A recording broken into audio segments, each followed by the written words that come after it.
내가 여호와를 항상 내 앞에 모시며 그가 나의 오른쪽에 계심으로 내가 흔들리지 아니하리로다.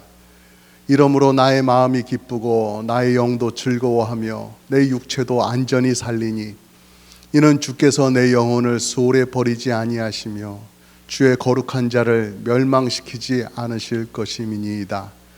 주께서 생명의 길을 내게 보이시리니 주의 앞에는 충만한 기쁨이 있고 주의 오른쪽에는 영원한 즐거움이 있나이다. 아멘. 우리 성도님들은 눈치가 백단이라서 제가 따로 말씀을 드리지 않더라도 올해 우리 교회의 표가 무엇인지 다 아실 것 같아요. 예배 전에 이렇게 앞에 딱 띄워놨던 그 슬라이드, 목사님 그 다음 거 있잖아요. 넘겨보세요. 이렇게 다 아시죠? 올해 표가 무엇인지. 자, 그러면 말씀해 볼까요? 한 목소리로 시작. 알긴 아는데, 눈에 선한데 또 이렇게 입으로 해보려니까 또 입에 익숙지 않아서 잘 나오지 않는 것 같습니다. 우리 표 같이 한번 읽어볼까요? 저 위쪽에 있는 거, 밑에 있는 거 영어로 읽으실 분은 영어로 읽으시고 시작. 모이기만 해도 기쁨 가득한 교회. 아멘. 참 좋은 표인 것 같습니다. 시편 16편 11절 말씀을 바탕으로 해서 어떤 목사님께서 우리 교회를 위해서 만들어주신 표인데요, 참 좋은 것 같습니다. 근데 그 목사님이 어느 목사님일 것 같아요? 접니다. 우리 교회 표 만드는데 제가 만든지 누가 만들겠습니까? 우리 11절 말씀, 이 바탕이 되는 11절 말씀 우리 같이 한번 읽어볼까요? 시작. 주께서 생명의 길을 내게 보이시리니 주의 앞에는 충만한 기쁨이 있고 주의 오른쪽에는 영원한 즐거움이 있나이다. 아멘. 코로나 바이러스가 유행한 지 4년이 되었습니다. 그동안 우리가 조심하느라고 교회 모임도 최소한도로 유지하고 살아왔습니다. 그래서 다행스러운 것은 이 코로나 기간 동안에 우리 성도님들 가운데 코로나로 인해서 병을 얻어서 소천하신 분은 한 분도 계시지 않았다는 사실입니다. 우리 가운데 퍼지지도 않았고요. 어느 한 분이 코로나에 걸리신 분들, 저를 포함해서 코로나에 걸리신 분들이 계시긴 계셨지만 그것이 많은 분들이 걸릴 정도로 그렇게 퍼지지도 않았어요. 참 감사합니다. 우리가 잘 건강을 잘 지키며 살아왔구나 하는 것에 감사를 해요. 그러나 한편으로 참 안타까운 것은요, 이것으로 인해서 교회의 신앙생활의 발걸음을 멈추신 분들이 많이 계시다라는 사실입니다. 코로나가 교회에 안 가게 되는 이유였다면 이제는 어느 정도 다 지나간 이 시점에는 다시 교회에 발걸음을 하고 신앙생활을 예전처럼 하시면 좋겠는데 한번 중단되었던 믿음의 발걸음이 그렇게 다시 잘 재개되지 않는 걸 보면서 많이 안타까운 것 같습니다. 그래서 올해도 많은 교회들이 회복을 부르짖으며 기도하고 있지요. 우리도 그러한 회복이 필요한 것 같습니다. 교회의 조직도 또 교회 모임도 사역도 예전처럼, 아니 예전보다 더 잘 될 수 있는 그러한 모습을 올해는 기대를 해봅니다. 그래서 그런 회복이라고 하는 것, 막연한 것이 아니고 오늘 우리가 읽었던 그 표어처럼 우리가 모이기만 해도 기쁨이 가득한 교회가 될 때에 그런 회복이 진정으로 우리 가운데 이루어질 것이라 믿습니다. 오늘 말씀을 보면은요, 흔들릴 수밖에 없는 이런 세상 가운데서 성도들은 흔들리지 않고 살아갈 수 있음을 말씀을 하고 있습니다. 8절 말씀인데요, 내가 여호와를 항상 내 앞에 모시며 그가 나의 오른쪽에 계심으로 내가 흔들리지 아니하리로다 말씀합니다. 여러분, 여기서 흔들리지 않는다는 게 무슨 말씀일까요? 이 세상은 성도들이 바르게 살아갈 수 없도록 자꾸만 옆에서 흔듭니다. 두려움으로 흔드는 것이죠. 두려움이 있을 때 덜덜덜 떨게 만들고 또 이런 소리 저런 소리 별 쓸데없는 소리, 그런 것들로 자꾸 우리를 흔듭니다. 한쪽 방향으로 계속해서 믿음으로 살아가지 못하도록 여기 기웃 저기 기웃거리며 그렇게 살아갈 수밖에 없도록 자꾸 옆에서 흔드는 그러한 세상인데요. 그러한 세상 속에서도 성도는 바른 길을 걸어갈 수 있는 이유는 하나님께서 우리의 기준이 되어주시기 때문에 그렇습니다. 우리 하나님의 말씀을 딱 붙잡고 헛된 길로 빠지지 않도록, 악한 곳으로 나아가지 않도록 우리 하나님께서 기준점이 딱 되어주셔요. 그리고 온갖 위험과 어려움으로부터 우리 하나님께서 우리를 지켜주신단 말입니다. 그러니 성도는 요동치지 않고 살아갈 수가 있는 거예요.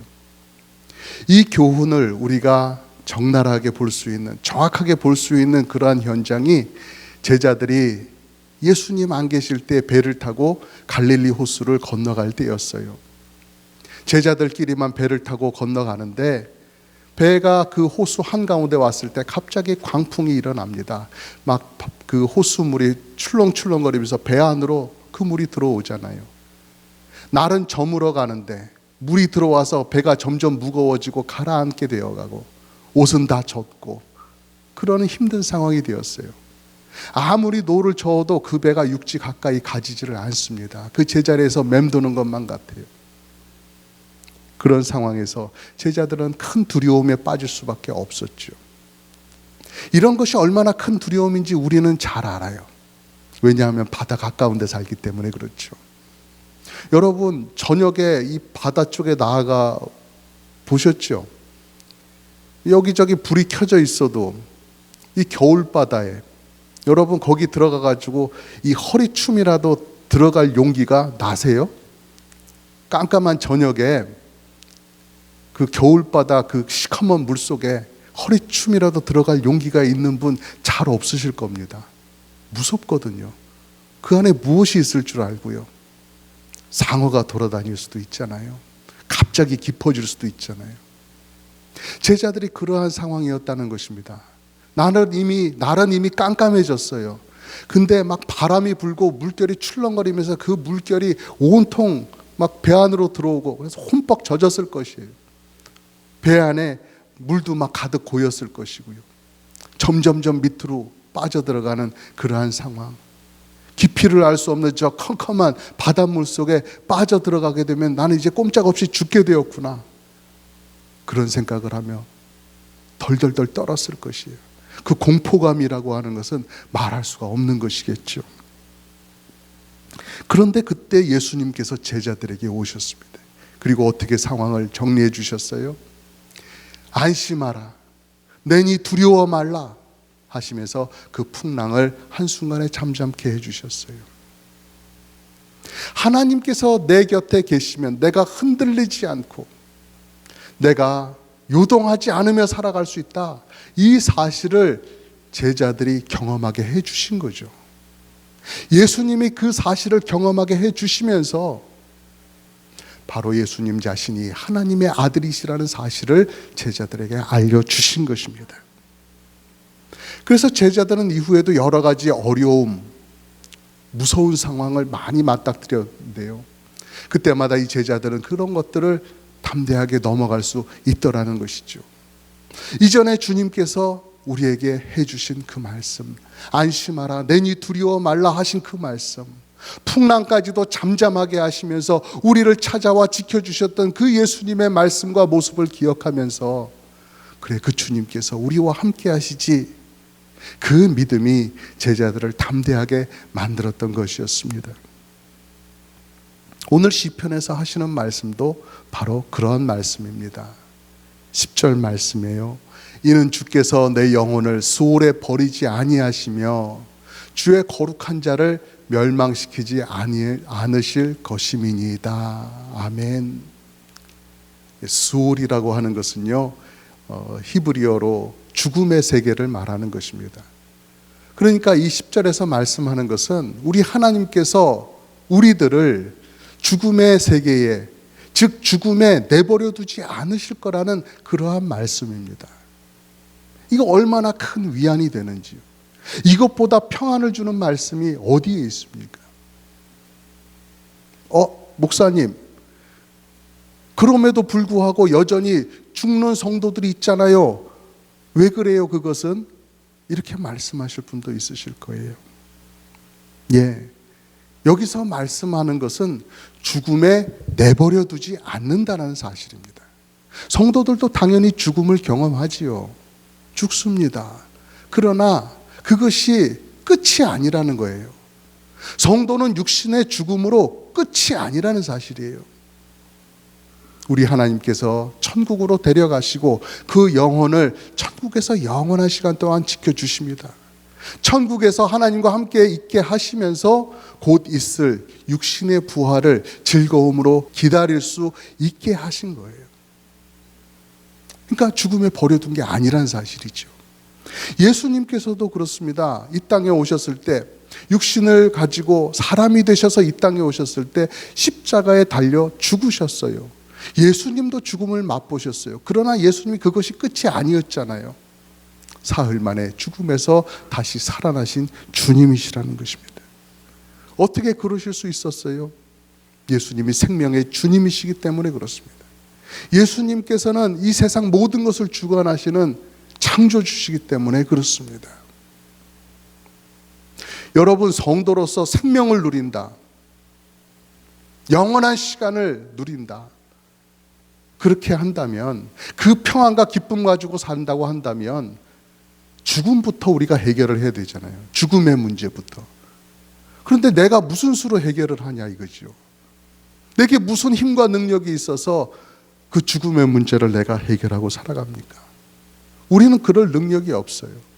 그래서 우리는 주님의 약속의 말씀을 붙드는 것입니다. 내가 너와 함께하며 내가 너를 생명을 주어서 영원토록 살게 하겠다라는 그 주님의 약속, 구원의 약속을 우리가 붙잡는 것이죠. 그것이 9절에 표현하기를 이러므로 나의 마음이 기쁘고 나의 영도 즐거워하며 내 육체도 안전히 살 것이다, 이렇게 표현이 되고 있는 거예요. 나의 육신도 나의 영혼도 나의 마음도 다 이런 주님의 구원 안에서 기쁨과 즐거움을 누린다라고 말씀하는 것이죠. 이 표현의 절정이 11절의 말씀에 나와 있습니다. 우리 다시 한번 읽어볼까요? 시작. 주께서 생명의 길을 내게 보이시리니 주의 앞에는 충만한 기쁨이 있고 주의 오른쪽에는 영원한 즐거움이 있나이다. 아멘. 주님의 앞, 주님의 오른쪽, 그런 위치가 나오는데요. 여러분, 그냥 주님의 앞에 오른쪽 어딘가 이 공중에 여기에 그냥 덩그러니 기쁨이라고 하는 것이 여기 딱 있는 게 아닙니다. 내가 주님의 앞에 있기 때문에 내게 기쁨이 차는 것이고, 내가 주님의 오른쪽에 있기 때문에 내가 기쁨을 누릴 수가 있는 거예요. 어떤 상황에서든 나를 지켜주시는 하나님의 보호, 나를 죽음에 방치하지 않으신다는 그 주님의 보호가 나를 향한 하나님의 사랑으로 깊이 깊이 와 닿기 때문에 기쁨과 즐거움을 누리는 것이죠. 이 못나고 부족한 내가 뭐라고, 왜 나를 그렇게까지 지켜주시는가, 나를 그렇게까지 감싸주시는가, 왜 부족한 나를 이렇게 주님의 앞에 두시는가, 오른쪽에 두시는가, 이런 걸 생각할 때 기쁨이 가득가득 차오른다는 것입니다. 하나님, 제가 그렇게 좋으세요? 잠시라도 제가 없으면 막 안 되시겠어요? 이런 생각까지 하게 되면서 막 좋은 것입니다. 하나님이 나를 사랑하신다는 그 사실이요. 하나님께서 정말로 나를 귀하게 여겨주신다는 그 사실, 그것 때문에 이 세상 두려워하지 않고 오히려 충만한 기쁨과 즐거움으로 살아갈 수가 있게 되는 것이죠. 누가 그런 기쁨과 즐거움을 누려요? 성도들이요. 여러분과 제가 바로 그 기쁨과 즐거움의 주인공이 되는 것입니다.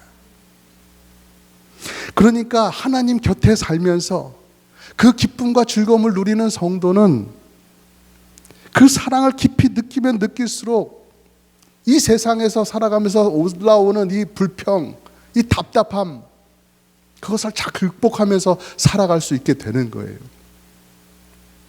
다른 사람에게 기쁜 나쁜 말 좀 들어도 그걸 극복할 수 있는 것이죠. 그것으로 막 상처받아서 아이고 나 어떡해 그러면서 쓰러지지 않는 거예요. 몸과 마음이 지쳐도 하나님으로 인한 기쁨, 즐거움 그것마저 뺏기지는 않는다는 것이죠. 이 세상의 의사들은 뭐라고 말합니까? 스트레스가 가장 건강을 방해하는 주된 원인입니다. 스트레스를 잘 관리하도록 하세요. 그런 이야기를 하지요. 그러나 이 기쁨과 즐거움을 아는 성도들은 어떻습니까? 정말로 스트레스 만빵인 자리에 거기에도 기쁨이 더 크기 때문에 거기에 가 서 있을 수 있는 거예요. 내가 더 헌신해야 되는 자리, 내가 더 고통당할 수밖에 없는 자리, 내가 더 양보해야 되는 자리, 섬겨야 되는 자리에 내가 주님의 십자가를 달게 지고 거기에 가서 서 있을 수 있는 것이란 사실입니다. 그래서 여러분 이 시에서 오늘 고백하는 것처럼 하나님께서 주시는 그 귀한 사랑 우리가 함께 받았는데요, 우리가 그 사랑받은 기쁨, 즐거움 더 이렇게 드러내면서 더 나누면서 그렇게 교회 생활을 하면 참 좋겠습니다. 여러분 하나님께서 부르시는 그날까지 우리는 이 교회에서 같이 신앙생활을 해야 되잖아요. 계속해서 신앙생활 해 나가야 되잖아요. 그런데 어떻게 하느냐가 문제지요. 막 건빵 한 봉지 뜯어가지고 그 바싹 마른 건빵 한 움큼 집어가지고 입안에 칵 집어넣고 그거 씹으면서 그런 답답한 것 같은 그런 신앙생활 그렇게 해봐야 누구만 손해예요? 나만 손해입니다. 하나님께서는 이 교회에 즐겁게 신앙생활할 수 있는 신앙의 열매들, 즐거움의 열매들을 많이 두셨어요. 그런 것들을 우리가 누리면서 신앙생활하면 얼마나 좋습니까? 우리가 그것을 누릴 수 있는 이유가 오늘 말씀에서처럼 이렇게 드러나 있잖아요. 여러분 제가 교회 생활을 한 50년 해보니까요, 정말 좋은 계획들, 정말 좋은 사역들, 좋은 모임 이런 걸 가로막는 가장 큰 원인이 부정적인 생각, 부정적인 말 몇 마디입니다. 아 그건 뭐하러 해? 난 안 해. 너나 해. 이런 말, 이것이 우리의 길을 막아요. 이 나쁜 말은 저만 알고 있을게요. 여러분은 배우지 마세요. 흉내라도 내지 마시길 바랍니다. 교제 가운데 우리가 아픔 같은 걸 나누지 말자, 내 어려움 같은 거 말하지 말자 이런 말씀이 아닙니다. 그런 것들은 나눠야지요. 우리가 서로 나누고 기도해 주어야 되지요. 짐을 함께 져야지요. 문제가 있으면 그것을 함께 풀어나가야 되지요. 제가 드리는 말씀은 우리 주님의 사랑받은 그 우리가 받아서 기쁨이 있는데 그것을 우리의 예배 가운데, 교제 가운데, 섬김 가운데 우리가 좀 드러내면서 우리가 좀 넉넉한 마음으로 서로 받아주고 인정하면서 축복하고 격려하면서 그렇게 교회 생활하면 얼마나 좋겠냐는 말씀을 드리는 것입니다. 교회는 이 성도 간의 가족 같은 관계를 만들어 나갑니다. 그래서 교회 모임이 정말로 내 가족 함께 있는 것처럼 그런 편안하고 따뜻한 자리가 되기를 간절히 바라는 거예요. 여러분 가족은 그냥 살아가는 것 아닙니까? 그냥 집안에 같이 있고 같이 먹고 자고 살아가는 것이지 뭐 꼭 스케줄 꼭 따져가지고 이 시간엔 뭘 하고 그 다음에 뭘 하고 이렇게 해가지고 가는 건 아니잖아요. 긴장이 없다라는 것이죠. 편안하다라는 것이죠. 돈가스 먹기로 했는데 갑자기 엄마가 김치찌개가 땡긴다. 그러면 그날 저녁 메뉴는 바로 김치찌개로 바꾸어도 되는 것 아니겠습니까? 꼭 시간을 정해놓지 않아도 그냥 온 가족들이 오며 가며 카우치에 턱턱 앉아가지고 같이 TV 볼 수 있는 거죠. 그러면서 오늘 밖에 있었던 일도 얘기하고 그 자리에서 발톱도 깎고 들어 누워서 그러고 있을 수도 있는 거죠. 목사님, 우린 벌써 그런 교회인데요? 하실 분들도 많이 있는 줄 압니다. 예, 저도 압니다. 우리 성도님들이 서로 오래 이 마을에서 살아오면서 언니, 동생 하는 이런 좋은 관계로 살아가시는 것 압니다. 제가 드리는 말씀은 우리 교회 모임 가운데, 사역 가운데 그러한 편안함과 사랑이 더 드러날 수 있게 되기를 바란다라는 말씀입니다. 그렇게 하는 것은요, 맨날 놀고 먹으려고만 하는 것이 아니고요, 그냥 뭐 날로 먹자 뭐 이런 것이 아니고요, 우리가 지난해 주일마다 나누었던 사도행전의 말씀, 그 가운데서 우리가 성도의 교제라는 것, 교회 안의 귀한 교제의 모습은 어떤 것이라는 것을 우리가 보았잖아요. 그것을 우리가 이루어내자, 우리 교회에도 그런 교제를 나누자, 그런 말씀이고요. 또 성령의 열매 가운데 joy, 이 희락, 즐거움, 이것이 성령의 열매 가운데 있다라는 것이죠. 우리가 그 열매를 맺으면서 신앙생활을 해야 되지 않겠습니까? 내 자신이 즐겁지 않은데, 내가 신앙생활하고 교회생활하면서 즐겁지 않은데 누구를 전도하고 누구를 이 자리에 앉히겠어요? 진정 우리 속에 있는 이 영적인 기쁨, 이 세상을 다 극복하고도 남는 그 큰 즐거움, 우리가 서로 좀 나눌 수 있기를 간절히 바랍니다. 너무 기쁘면 여러분 조금 덤벙될 수도 있어요. 좀 어설픈 모습으로 보일 수도 있어요. 그래서 좀 엉뚱하게 보여도 저 사람 왜 저러지? 나사가 좀 한 개 빠진 것 같아. 그런 모습이 좀 보여도 우리는 왜 그러는지를 알잖아요. 저분이 정말 하나님 나라의 확장을 기쁨으로 감당하시는구나. 우리의 모임이 좀 더 즐겁게 하기 위해서 저분이 저렇게 나서시는구나. 우리가 같이 알면서 이해하면서 함께 이 복음의 파도를 탈 수 있는 것 아니겠습니까? 그래서 우리가 함께 모이는 것 그 자체만으로도, 누가 모이든 몇 명이 모이든 함께 모이는 것 자체만으로도 즐거움이 넘칠 수 있기를 바랍니다. 구원의 즐거움, 하나님 함께 하심으로 인한 즐거움, 우리 가운데 넘칠 수 있기를 간절히 바랍니다. 이런 귀한 목표를 세우고 나아가는 올해, 여러분 모두에게 하나님의 은혜가 넘치기를 주님의 이름으로 축복합니다.